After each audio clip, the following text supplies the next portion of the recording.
Marë parasysh që shpesh lihet më anash, tu jo përparësi gjanave të tjera të zhvillimit të fëmijët, si për shembull zhvillimit kognitiv, zhvillimi social, por zhvillimi emocional është bazamenti se çu zhvillohet një fëmijë shëndetshëm.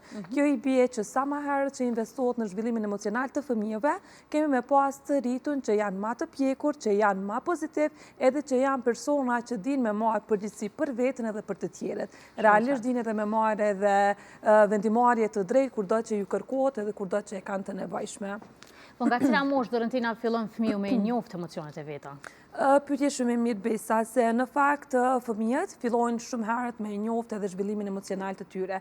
Kjo i bie që nga lindja 0 deri në 2 vjeç, fëmiu vetëm e ndjen atë ngrohtësinë, e ndjen atë qetësinë ose jo qetësinë pranë prindrit që e ka afër. Kjo i bie që shumë herë fillon të zhvillohet emocionalisht fëmiu, edhe pse nuk është në gjendje të flasë, nuk është në gjendje të përpunojë emocionet, por ngrohtësinë e prindit, rahatin që ofron edhe qetësinë që ofron, po ashtu edhe sigurinë e ndjen që në faza të hershme. Kjo është arsyeja pse prindi duhet me pas kontakt të përhershëm me fëmijën në mënyrë që me e siguru një stabilitet emocional. Pas moshës 2 vjeçare, zhvillimi emocional shkon të u zhvillu tutje, në kuptimin që fëmiu fillon të flet, fillon të përpunoj pak a shumë emocionet, edhe është në gjendje të ketë edhe shpërthime emocionale. E qartë. Po cilat janë, Dorentina, gabimet më të zakonshme që ne prindrit i bëjmë për ditëshmëri me fëmijët tanë? Do me thonë gjithmonë aspektin e zhvillimit emocional.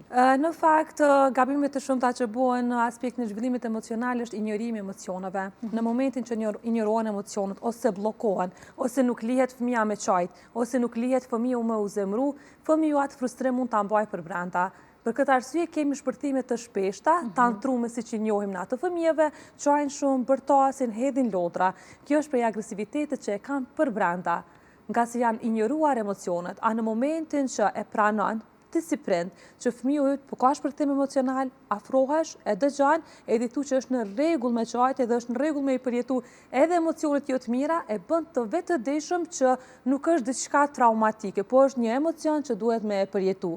Edhe fëmiu automatikisht fillon me e kontrollu veten e tij, po për herë prindi duhet me qenë që i përgjigjet me qetësi, jo me agresivitet, jo me forma të dhëmshme, po të i kuptu emocionet edhe kompromisi mos me u bë kur fëmiu është të shpërthy në emocione, është të qajt, por me lënë të qetësohet, pastaj me reagu prindi me qetësinë e tij.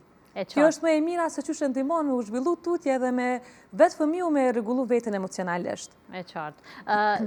E ceket tantrumet. Shumë prindër